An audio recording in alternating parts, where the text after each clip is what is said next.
Hari ini Ibu Bapak saya akan menguraikan dhamma terkait dengan topik pendengar dhamma yang baik.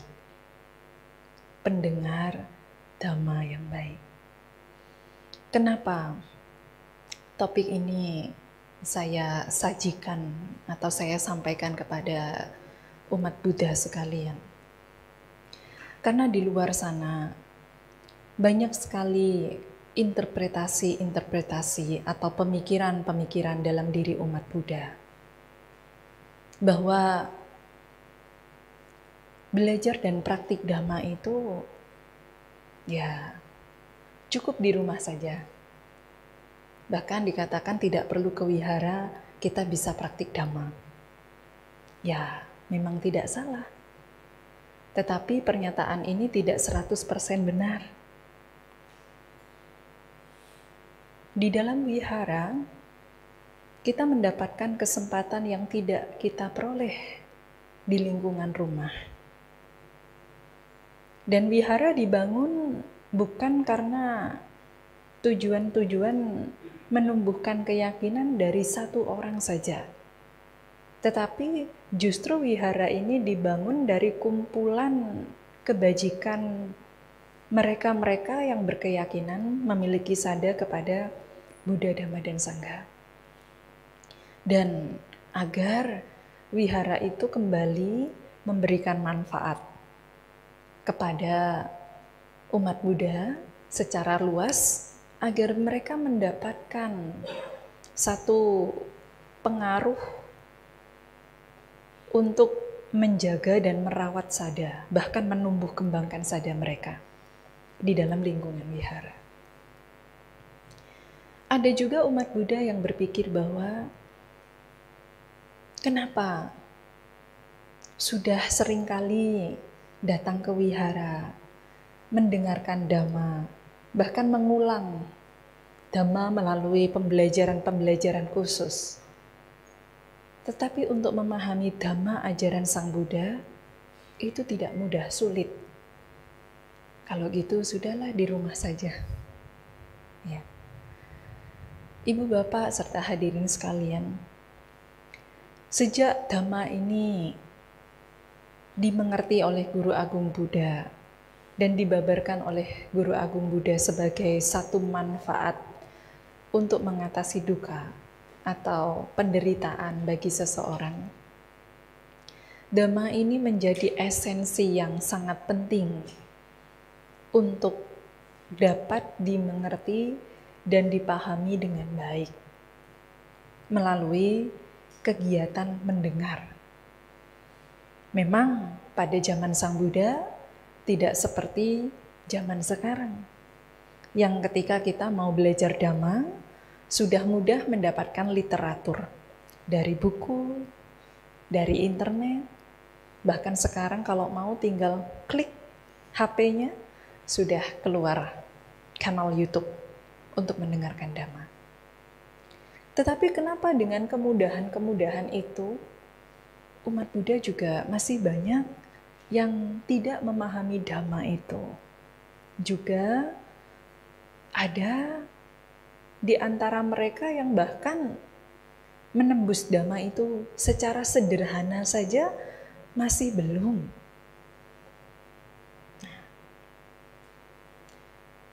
Jawaban itu akhirnya dijawab oleh diri sendiri. Oh, mungkin karma saya belum matang. Oh, mungkin parami saya belum cukup. Lalu ketika karma belum matang, parami belum cukup, saya berhenti saja sudah belajar dhamma. Belum bisa di kehidupan ini saya memahami dhamma. Stop di situ. Dan akhirnya merasa bahwa sebagai umat Buddha, saya udahlah cukup berbuat baik saja. Datang ke wihara, puja bakti, selesai pulang. Ternyata di dalam literatur dhamma memuat satu alasan-alasan, Ibu Bapak.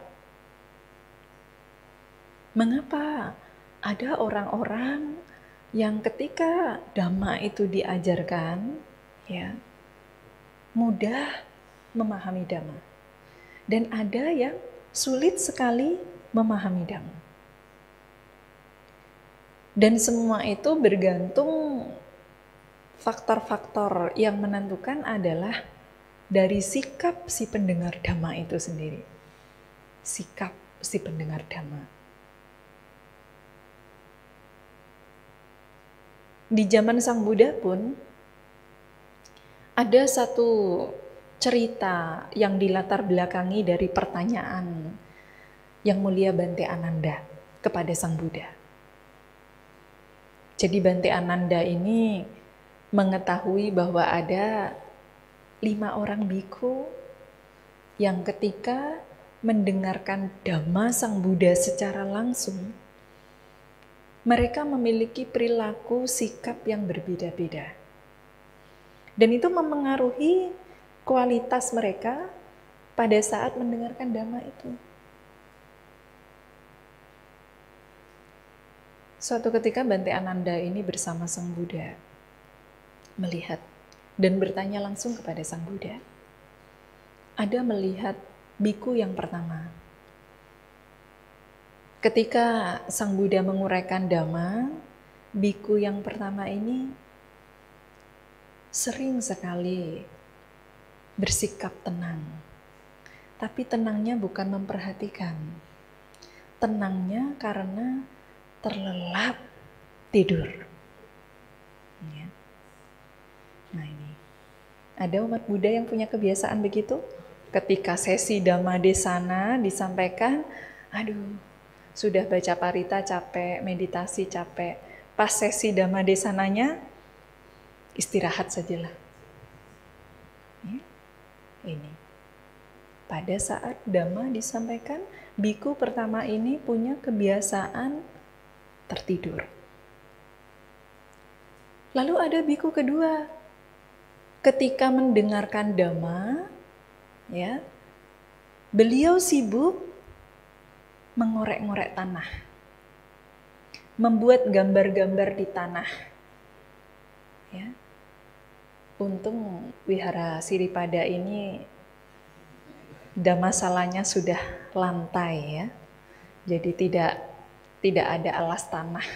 Ya. Kalau di zaman Sang Buddha, memang beliau menguraikan Dhamma biasanya di arama. Dan itu lingkungan terbuka, hutan, ya, dengan alas tanah. Nah, ada biku yang punya kebiasaan itu. Sang Buddha menguraikan Dhamma, sibuk membuat gambar di tanah, mengorek-ngorek tanah, seperti itu. Nah, lalu ada biku ketiga yang diperhatikan juga oleh Bante Ananda. Pada saat mendengarkan Dhamma dari Sang Buddha, biku ketiga ini punya kebiasaan menggoyang-goyangkan pohon yang ada di sampingnya. Jadi ketika mau ada pembabaran Dhamma, beliau memilih tempat duduk di dekat pohon, menggoyang-goyangkan ranting pohon sambil mendengarkan Dhamma. Di sini aman dari itu, ya.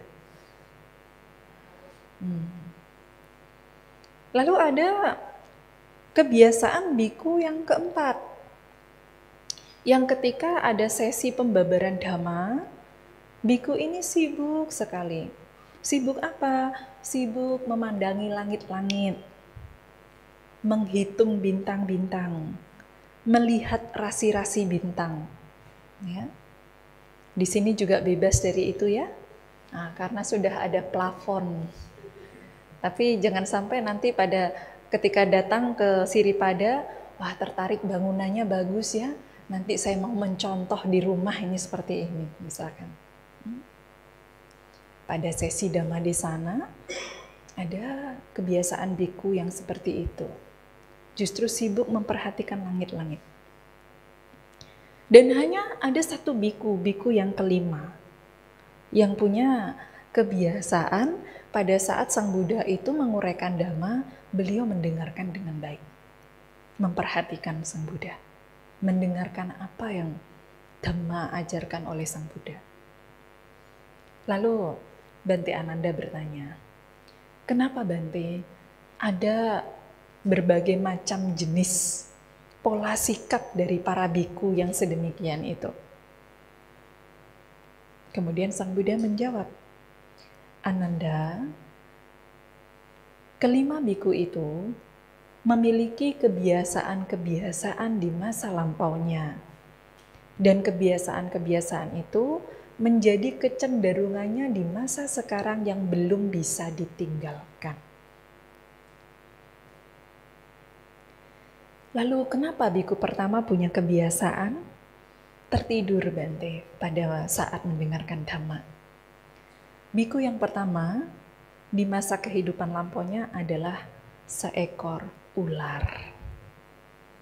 Nah, nanti dicek ya diri sendiri ya, termasuk yang mana ini saya. Ya. Biku yang pertama yang punya kebiasaan tidur pada saat mendengarkan Dhamma, masa kehidupan lampaunya adalah seekor ular. Lalu biku kedua yang punya kebiasaan mengais-ngais tanah, mengorek-ngorek tanah, membuat gambar-gambar di tanah. Itu apa, Bante? Pada masa kehidupan lampau, biku itu adalah seekor cacing tanah. Cacing tanah. Ya. Ini biku kedua. Lalu biku ketiga, yang punya kebiasaan menggoyang-goyangkan pohon dan ranting pohon. Kenapa beliau punya kebiasaan seperti itu? Kira-kira binatang apa yang hobi begitu ya? Nah, luar biasa, sudah tahu ya. Nah itu di dalam Dhammapada ada kata, ada ceritanya. Ya. Jadi biku ketiga punya kebiasaan menggoyang-goyangkan pohon, di masa kehidupan lampaunya adalah seekor monyet atau kera. Ya. Nah itu, yang jahil Noel temannya, ya, nggak bisa diem, autis gitu ya. Nah, itu bisa jadi, ya, kebiasaannya belum bisa ditinggalkan. Lalu ada biku yang keempat, ya. Kenapa beliau punya kebiasaan memandang langit, menghitung bintang-bintang, melihat rasi, tata letak bintang? Sang Buddha menjelaskan bahwa biku yang keempat di masa kehidupan lampaunya adalah seorang ahli perbintangan, ya, astrologi, ya. Jadi ini adalah juga membentuk kecenderungan kebiasaan beliau, ya. Ahli zodiak ya. Peramal. Dan yang terakhir, biku yang kelima adalah satu-satunya biku yang mendengarkan Bante dengan seksama, dengan penuh perhatian. Apa ya, kehidupan masa lampau biku yang kelima? Biku yang kelima memang adalah seorang yang terpelajar, yang memang punya kebahagiaan, kesenangan dalam hal belajar, mendengarkan. Nah, maka kebiasaan itu juga masih terbawa di kehidupannya sekarang. Dari cerita ini, Ibu Bapak, ternyata pola-pola sikap mendengarkan Dhamma dengan penuh perhatian dan lain sebagainya itu memang adalah sikap yang langka sejak zaman Sang Buddha. Tetapi bukan berarti saya mengkritik umat Buddha yang ketika mendengarkan Dhamma ini sikapnya kurang sesuai. Ya. Tetapi bagaimana ketika mendengarkan informasi ini, hati umat Buddha menjadi tergugah, memiliki sikap yang baik pada saat mendengarkan Dhamma. Karena itu mempengaruhi potensi untuk memahami Dhamma itu. Hari ini saya akan menjelaskan salah satu sutta yang berjudul Sususati Sutta. Sususati Sutta. Salah satu sutta yang terdapat di dalam Anguttara Nikaya, kelompok 6, sutta ke-88. Sutta ini membahas tentang 6 kualitas yang menghalangi seseorang untuk bisa memahami dan menembus Dhamma. Tetapi juga ada 6 kualitas yang dapat menopang atau mendorong seseorang untuk cepat memahami dan menembus Dhamma. Ya. Ini hanya kebalikannya saja. 1, 6 kualitas yang menghalangi, satunya 6 kualitas yang menopang atau mendukung untuk memahami Dhamma. Nah, kenapa ada orang-orang yang bahkan hanya mendengar satu kata Dhamma, satu kalimat Dhamma, satu syair Dhamma, atau keseluruhan Dhamma yang diajarkan oleh Sang Buddha, langsung memahami Dhamma itu dengan cepat. Nah, sutta ini adalah key master dari cara ibu bapak cepat menjadi sotapanna dari kesempatan mendengar Dhamma.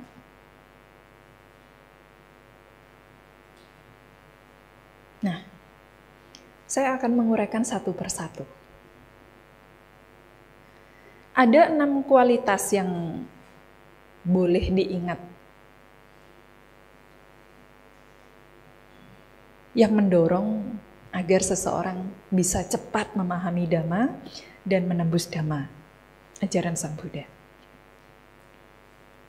Yang pertama, seseorang untuk bisa memahami dan menembus Dhamma harus memiliki kualitas, memiliki niat untuk mendengarkan Dhamma itu. Jadi, seseorang harus punya niat mau mendengarkan Dhamma. Tanpa ada niat mendengarkan Dhamma,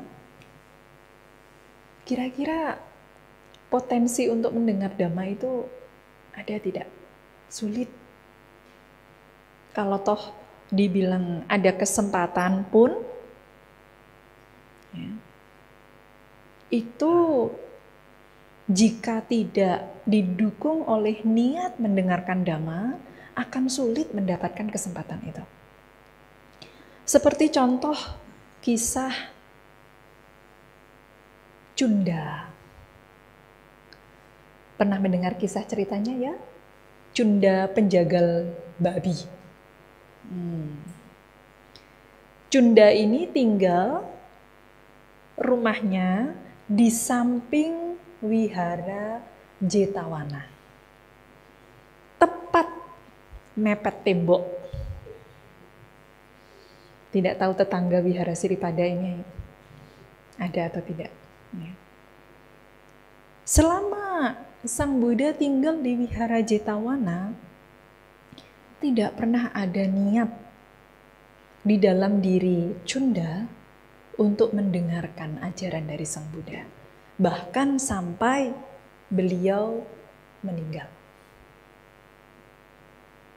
Aktivitasnya apa? Pekerjaannya sebagai seorang penjagal. Dan kalau itu dilakukan sejak usia muda, ya, sebagai mata pencaharian, dikatakan separuh kehidupan Cunda itu digunakan untuk mata pencahariannya sebagai seorang penjagal. 1 hari membunuh 1 ekor babi. Kalau 1 tahun sudah berapa ekor? 365. 2 tahun berapa ekor? Kalau 10 tahun, dihitung sendiri. Sebegitu banyaknya. Sampai akhirnya di masa akhir kehidupannya, Cunda ini harus merasakan buah akibat dari perbuatan buruknya dengan tertimpa penyakit yang sangat parah. Bahkan karena tidak tahan menahan rasa sakitnya itu, sampai berteriak-teriak. Dan suatu ketika teriakannya itu terdengar oleh para biku di Wihara Jetawana. Wah, teriakan babi hari ini sangat kencang sekali. Tidak seperti biasanya. Ini pasti Cunda menjagal banyak babi. Dan itu didengar percakapan itu oleh Sang Buddha. Itu bukan suara babi. Tapi itu adalah suara dari si penjagal babi, Cunda. Yang karena menderita sakit, beliau sampai tidak tahan dengan sakit itu sehingga berteriak-teriak seperti seekor babi. Ini. Bahkan sekalipun Cunda ini dekat rumahnya dengan Wihara Jetawana, ada Sang Buddha di situ, niat mendengarkan dhammanya tidak ada. Sampai akhir kehidupannya. Ya. Ibaratnya beliau berada di dekat Sang Buddha, tapi seperti perumpamaan sendok yang berada di dalam sayur. Berada di dalam sayur, tapi tidak bisa merasakan sayur, rasa sayur. Rasa dhamma, karena tidak punya niat mendengarkan dhamma. Nah ini. Tapi saya yakin ya, ibu bapak yang hari ini datang dari rumah, punya niat mendengar dhamma ya, setidaknya sudah punya satu kualitas. Tidak tahu kualitas lainnya nanti punya atau tidak. Setidaknya sudah punya satu kualitas. Karena datang ke sini bukan hanya sekedar untuk mau puja bakti, baca parita, meditasi. Saya yakin tujuan utamanya adalah juga untuk mendengarkan dhamma. Bisa berbuat baik, berdana, dan lain-lain. Nah ini adalah kualitas-kualitas yang luhur. Ya. Ini. Ternyata niat ini menjadi satu kualitas yang pertama harus dimiliki. Kalau niat ini tidak ada, sulit. Ya. Lalu ada kualitas kedua, Ibu Bapak, yang harus dimiliki untuk seseorang ya, agar mudah memahami dhamma dan menembus dhamma itu. Yang kedua adalah dia harus memiliki kualitas mampu menyimak dhamma dengan baik. Mampu menyimak dhamma dengan baik. Menyimak itu artinya apa? Menyimak itu artinya mendengarkan suara. Suara apa? Suara dhamma itu. Bukan suara si pembabar dhamma, oh ini laki-laki, ini perempuan. Oh ini Romo Surya atau siapa, Romo Chandra. Ini suaranya Bante A, suaranya Bante B. Bukan. Tapi ibu bapak harus fokus menyimak suara dhamma yang keluar dari si pembabar dhamma itu. Ini namanya menyimak. Ya. Ibu bapak hari ini mendengarkan suara apa? Suara Atasilani, suara dhamma. Bukan suara AC, bukan suara motor yang di luar ngangeng, ya. Suara dhamma.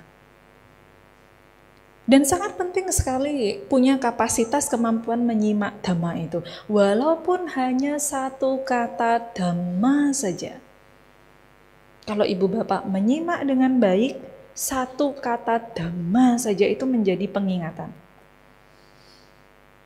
yang baik pada dhamma itu. Satu kata, tidak satu kalimat, satu kata. Apa itu misalkan? Tadi membaca Karania Metta Sutta ya. Nah, menyimak saat membaca artinya menyimak ya. Nah, di dalam Karania Metta Sutta itu Sang Buddha memberikan satu nasihat.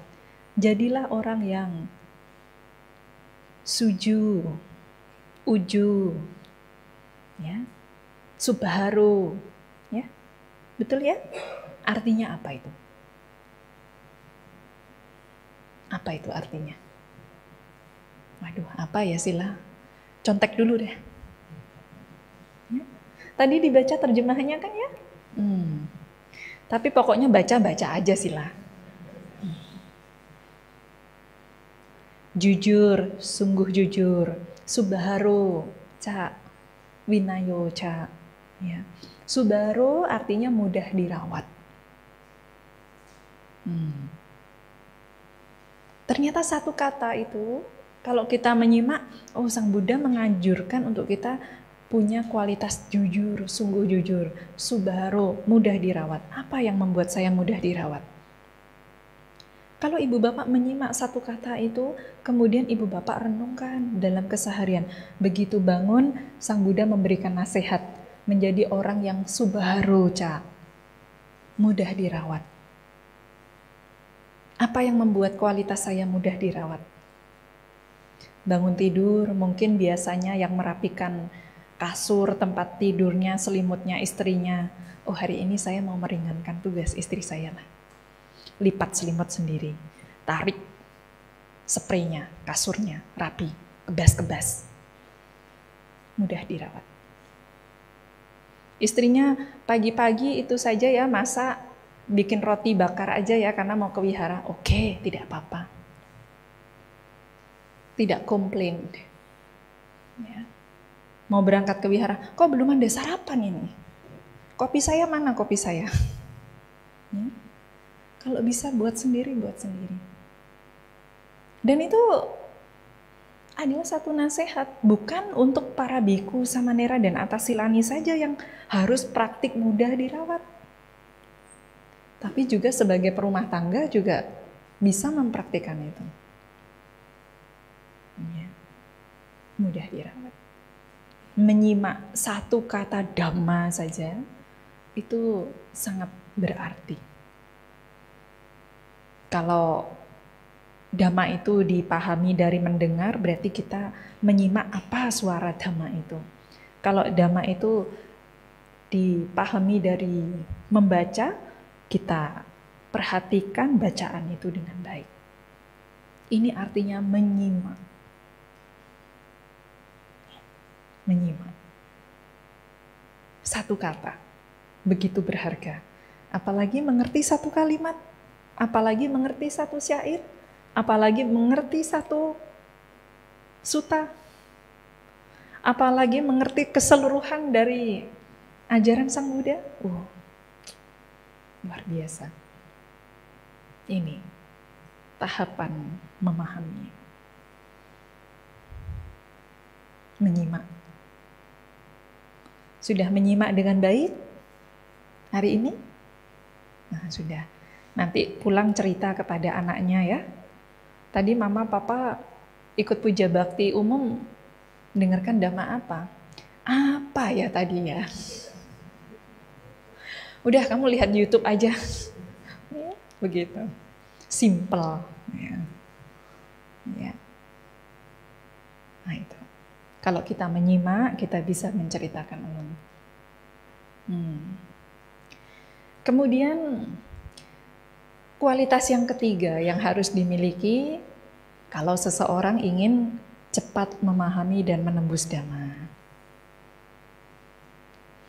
Pada saat dhamma itu diajarkan, ya, cobalah untuk punya kualitas ketiga ini, yaitu mengarahkan pikiran pada dhamma itu. Mengarahkan pikiran pada dhamma itu. Jadi dhamma itu bukan untuk orang lain, tapi untuk diri kita.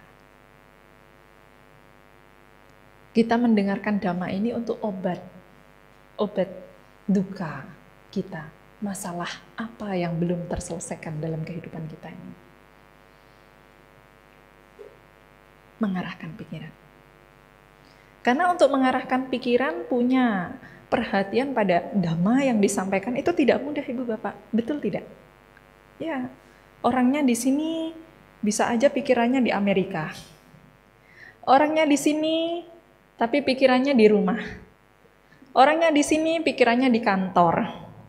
Orangnya di sini pikirannya di pekerjaan.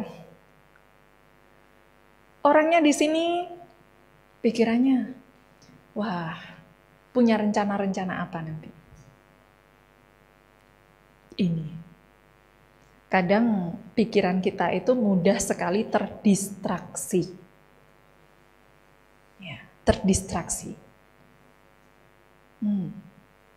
Terdistraksi. Jadi semestinya kita mengarahkan pikiran kita pada dhamma itu, ya, tetapi justru terdistraksi oleh hal-hal lain. Ada satu kisah cerita di zaman Sang Buddha, Ibu Bapak. Kisah cerita dari mamanya Bante Sona. Ibunya Bante Sona. Ya. Mamanya Bante Sona dikenal adalah seorang perumah tangga yang sangat kaya raya. Di kota Kuraragara, yang diceritakan di dalam literatur Tipitaka itu jaraknya 120 yojana dari kota Sawati. Jadi beliau itu seorang perumah tangga kaya wanita. Nah, suatu ketika Ibu Bante Sona ini mengetahui bahwa putranya ya, berjalan menuju Sawati, melewati tempat kelahirannya. Karena seorang ibu tahu anaknya jadi biku ya, apa kira-kira yang dilakukan?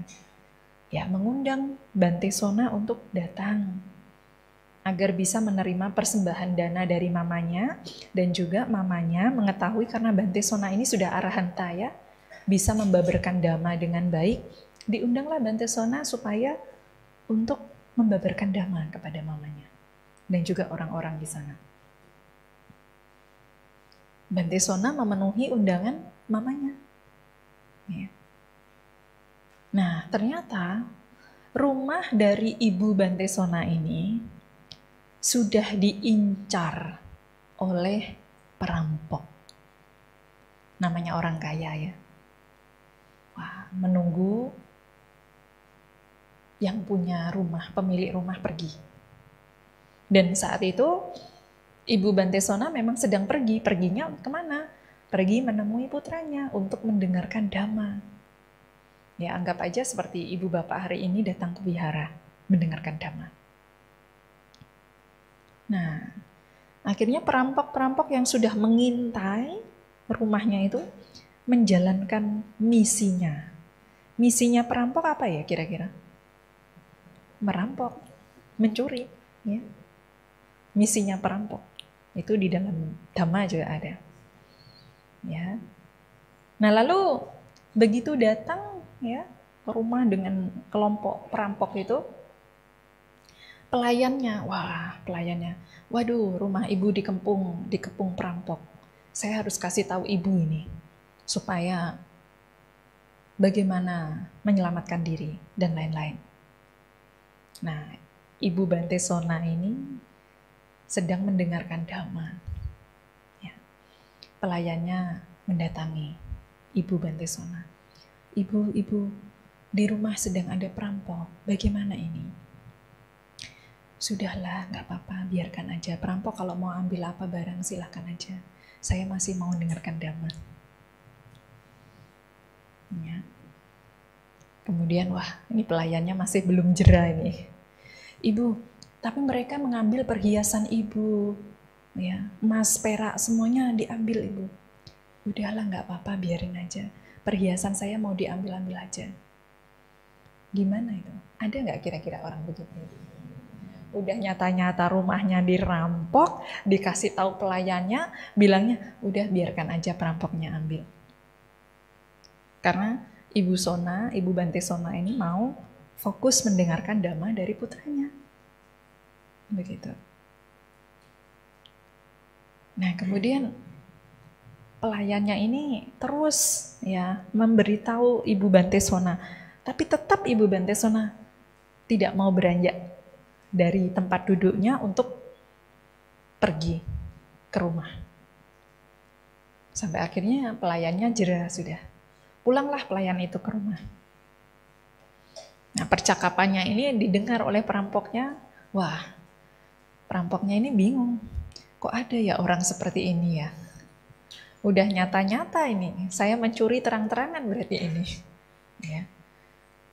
Akhirnya perampok ini mau menemui Ibu Bante Sona, mengklarifikasi apa benar saya boleh ambil semua barangnya gitu. Mengklarifikasi perampoknya. Ya. Coba kalau ibu bapak dikasih tahu, Pak, ibu, tolong Bu, rumahnya dirampok. Oh ya, mungkin pintu Dhammasala ini udah langsung dibuka, ya, lari saya ditinggalkan gitu. Ya. Tapi berbeda dengan Ibu Bante Sona. Ya. Nah terus ketika perampok itu datang ke wihara di tempat Bante Sona sedang menguraikan dhamma, beliau datang dengan tidak mengganggu. Beliau datang mendengarkan dhamma juga yang disampaikan oleh Bante Sona. Dan di akhir uraian Bante Sona menyampaikan dhamma itu, beliau mencapai tingkat kesucian. Perampok, Ibu Bapak. Coba, perampok. Ibu Bapak jangan kalah dengan perampok ya. Sudah sengaja datang ke wihara ini untuk mendengar dhamma, supaya mengerti. Ini perampok yang istilahnya, ya karena mau mengklarifikasi kepada ibunya Bante Sona itu, tapi dengan niatan, oh saya coba mau mendengarkan dhamma dulu, mendengarkan dengan baik, mendengarkan dengan menyimak, terarah pikirannya di situ. Akhirnya perampok itu menembus dhamma dan mencapai tingkatan kesucian.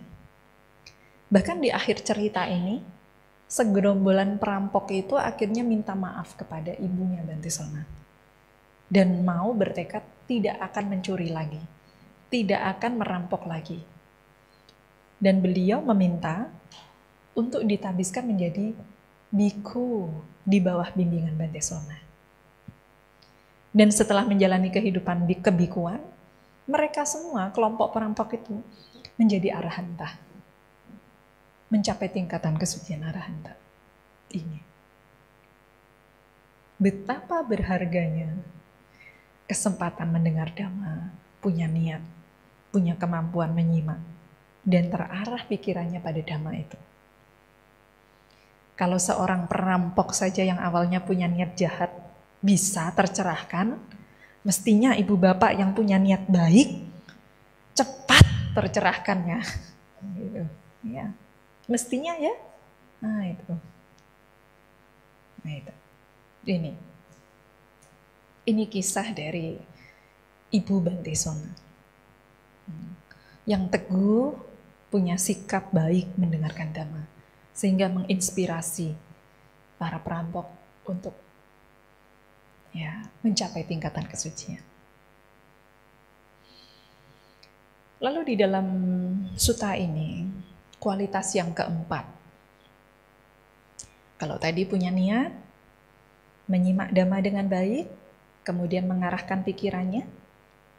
Yang keempat ini adalah dia harus memiliki kualitas mampu memahami makna dhamma itu. Memahami makna. Makna itu bukan hanya sekedar kata-kata dhammanya, tapi termasuk juga satu kata, istilah dhammanya. Contohnya ibu bapak memahami istilah dana. Apa itu dana?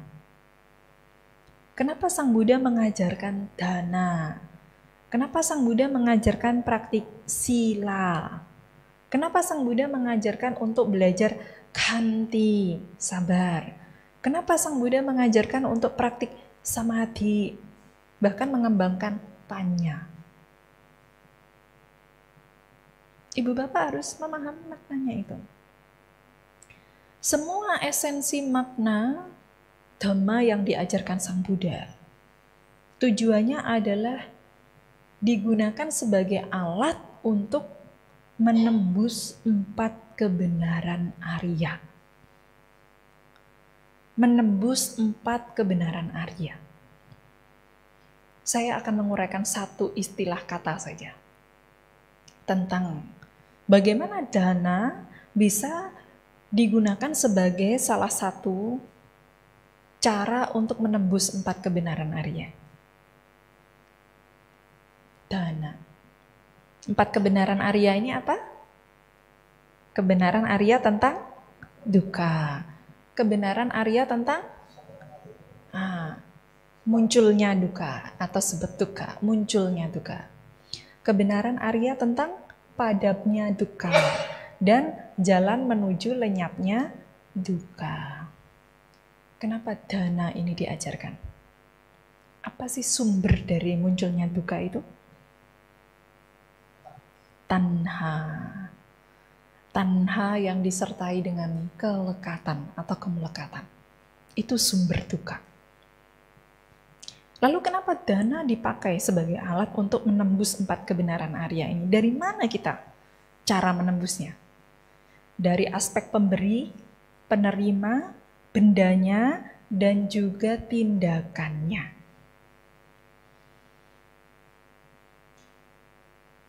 Dana. Kenapa kita sebagai seorang pemberi dana? Kita berdana itu tujuannya untuk apa? Bukan hanya sekedar kita ini supaya menjadi orang yang dermawan. Bukan. Atau bukan juga untuk tujuan meringankan penderitaan orang si penerima itu. Bukan. Kita si pemberi ini adalah individu yang sedang tercengkram dukkha. Apa maksudnya individu yang sedang tercengkram dukkha itu? Terhimpit oleh kemunculan dan kepadaman. Bukan selalu dukkha di sini interpretasikan sebagai penderitaan secara perasaan, bukan. Kita manusia, makhluk yang disebut manusia ini selalu dihimpit oleh kemunculan dan kepadaman. Baik dari aspek pikiran, perasaan, tubuh jasmani, ingatan, dan juga kesadaran kita. Dan di dalam makhluk yang disebut manusia ini, sebenarnya tidak ada identitas diri, inti diri di dalamnya. Nah, untuk inilah kenapa kalau saya sendiri berubah, selalu muncul padam diri saya, perasaan, pikiran selalu berubah ini, kenapa saya tidak melepas apa yang saya miliki?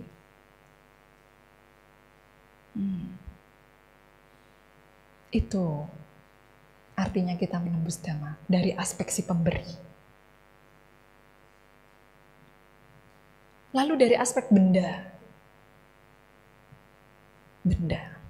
Kita mau memberikan sesuatu kan harus ada sesuatu ya. Mau memberikan air harus ada air.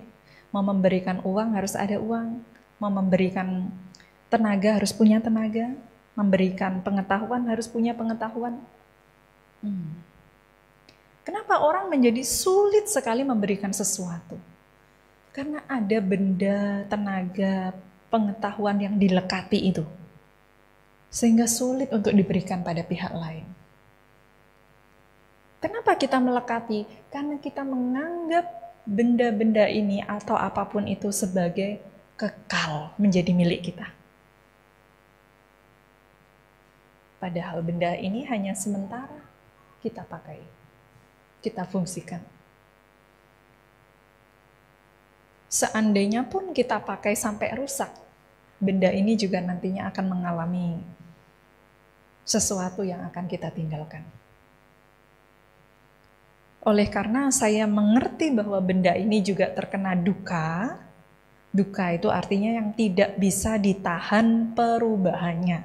Duka artinya. Jadi bukan selalu duka itu perasaan menderita, bukan. Duka adalah sesuatu yang tidak bisa ditahan perubahannya. Duka.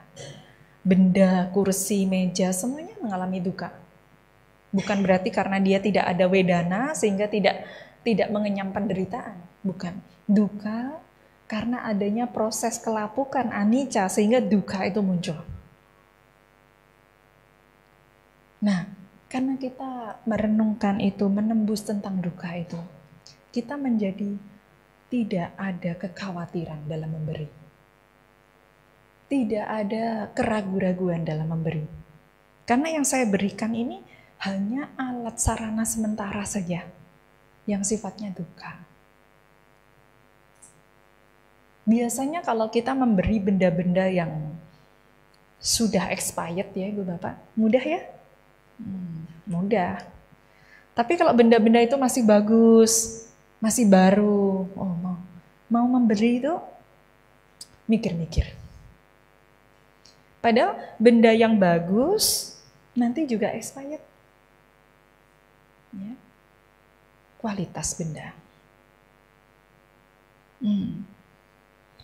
Kasih makanan kalau baru masak, wah ini kan baru masak, aromanya enak, ya. Makanannya masih panas, ya.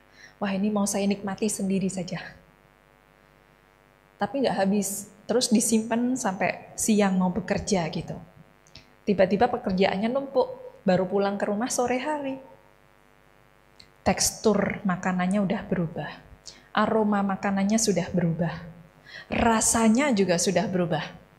Apa yang dikatakan sama pembantunya, Mbak ini makanan ini sudah tidak layak, kasih aja ke binatang, kasih aja keluar. Langsung itu segera. Karena makanannya sudah expired. Tapi waktu makanan itu masih hangat, masih baru, rasanya ingin dihabiskan sendiri. Ini. Karena tidak ada perenungan tentang duka. Ini masalah satu benda. Terhadap benda apapun juga begitu. Memang tidak mudah Ibu Bapak.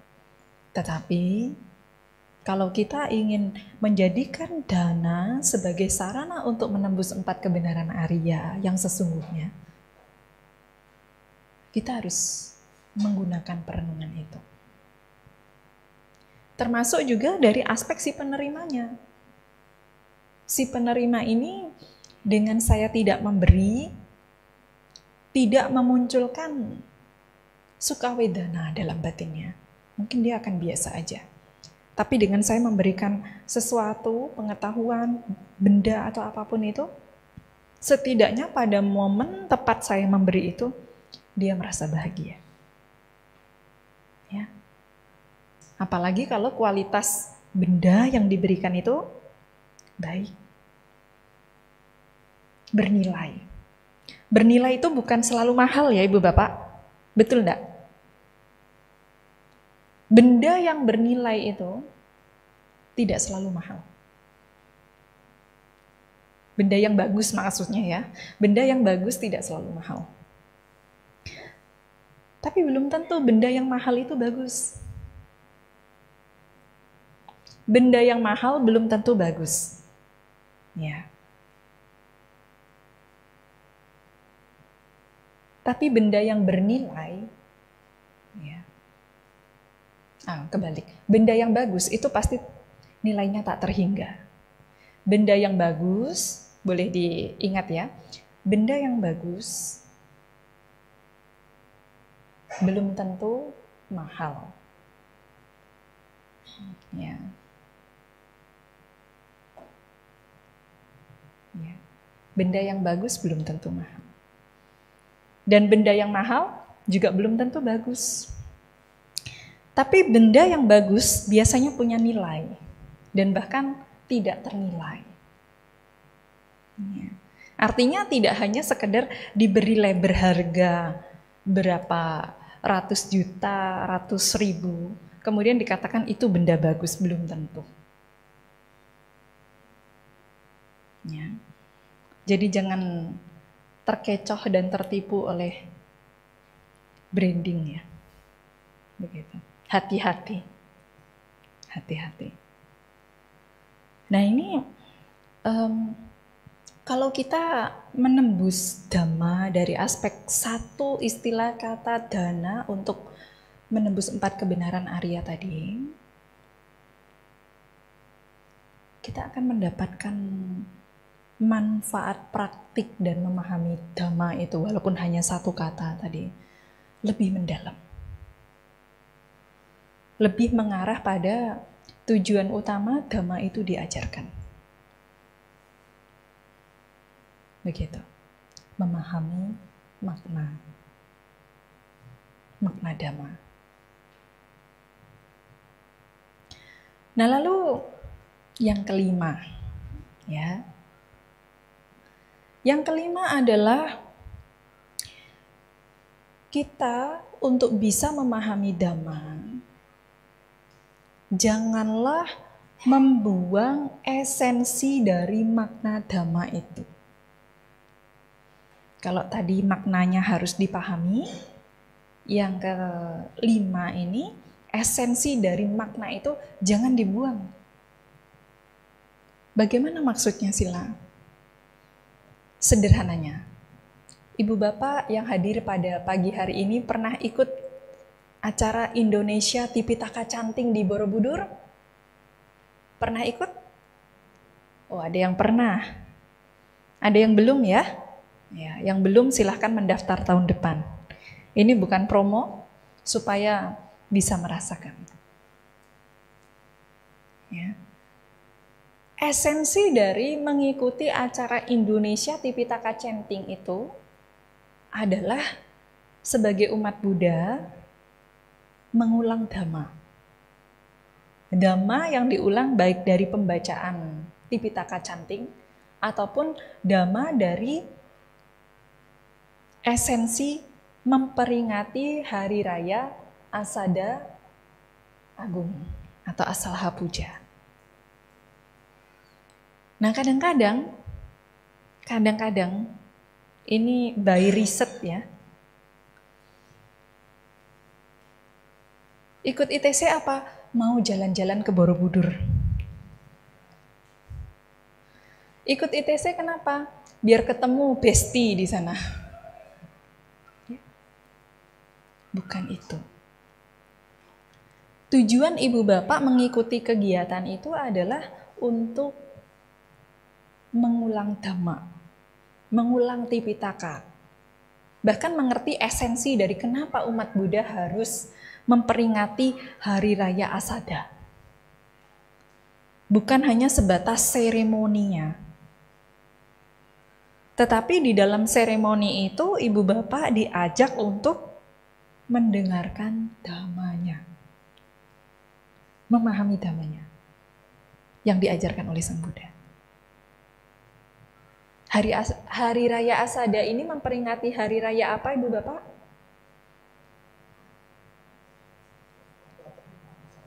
Nah, pembabaran khotbah Dhamma Sang Buddha. Oke, pertama kali. Apa yang dikhotbahkan Sang Buddha pertama kali? Nah, hanya beberapa saja yang menjawab. Saya nggak jawab, malu Sila. Takut menjawab, kenapa? Nanti diminta untuk menjelaskan. Ya. Jadi, mengerti esensi dhamma dan berusaha untuk tidak menghilangkan makna dhammanya. Kalau ibu bapak mengetahui ini sebagai momen di mana memperingati khotbah Sang Buddha yang pertama kali diajarkan, dan isinya apa khotbah itu? Khotbah itu dikenal dengan istilah Dhammacakkappavattana Sutta atau Sacawi Bangga Sutta. Isinya apa? Memuat kebenaran, ajaran yang ditemukan Sang Buddha. Apa itu? 4 kebenaran Arya. Menghindari 2 ekstrim pandangan salah. Nah, baru tahu. Apa ya 2 ekstrim pandangan salah itu? Lupa. Ya sudah, esensinya malah nggak diingat. Yang ingatnya apa? Oh nanti tanggal ini ke Borobudur. Oh nanti pas waktu acara ITC ketemu sama teman-teman, bestinya. Bukan itu. Kita harus punya niat bahwa tujuan saya datang ke acara Indonesia Tipitaka Canting misalkan. Ini contoh ya. Nah, untuk mengulang dhamma. Supaya tahu dhamma yang saya pelajari dan dengar itu nanti manfaatnya untuk saya. Ingin tahu yang sesungguhnya itu apa. Dhamma yang diajarkan Sang Buddha pertama kali di dunia ini. Gitu. Nah kalau kita membuang esensi dhammanya, kita menjadi kesulitan untuk memahami dhamma itu. Terakhir, masih ada waktu 10 menit. Yang keenam, yang juga ini sangat penting. Kalau ibu bapak sudah memiliki 5 kualitas yang di awal, kemudian ditambah yang keenam ini, nah ibu bapak bisa memahami dhamma dan menembus dhamma dengan cepat. Yang keenam adalah seseorang untuk bisa memahami dhamma dengan baik atau menembus dhamma itu dengan cepat, dia harus mampu mengadopsi dhamma yang didengar itu untuk dipraktikkan.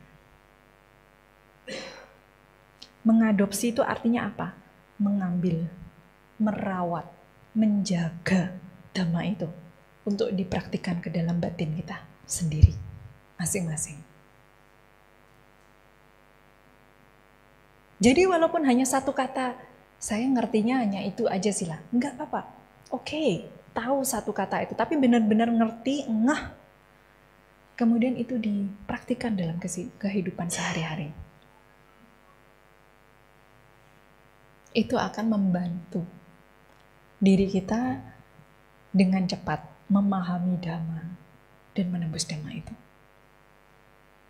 Karena tahapan memahami dan menembus dhamma itu ya bermula dari pariyati, mau belajar dhamma. Pati-pati, mau mempraktikkan dhamma. Sampai setelah dhamma ini dipraktikkan, langsung membawa patiweda dhamma, manfaat untuk si pelaksana dhamma itu. Karena pada akhirnya dhamma itu hanya akan melindungi mereka yang mempraktikkannya. Dhamma hanya akan melindungi mereka yang mempraktikkannya. Nah, 6 hal ini. 6 hal inilah yang disebutkan sebagai 6 kualitas di dalam Sususati Sutta sebagai cara agar seseorang dengan mudah memahami dan menembus dhamma. Punya niatan mendengarkan dhamma. Punya kemampuan menyimak dhamma yang sedang diajarkan. Punya kemampuan mengarahkan pikiran pada dhamma itu.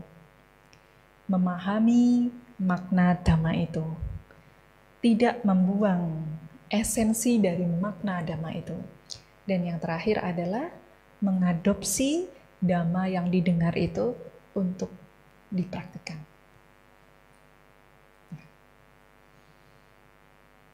Sudah punya 6 kualitas ini? Mikir-mikir dulu yang mana ya? Tidak apa-apa. Mungkin baru hari ini mendengar, setidaknya hari ini sudah mendengar. Agar umat Buddha semuanya punya peningkatan kualitas sebagai pendengar dhamma yang baik, yang nantinya menopang kualitas-kualitas lainnya dalam hal memahami dan menembus dhamma. Semoga semuanya berbahagia. Anumodana dan terima kasih atas perhatiannya, dan semoga dhamma ini memberikan manfaat, sukacita, kebahagiaan, dan kondisi untuk padamnya duka. Semoga semuanya berbahagia. Saya akhiri. Sabbe sata bhavantu sukhi tata.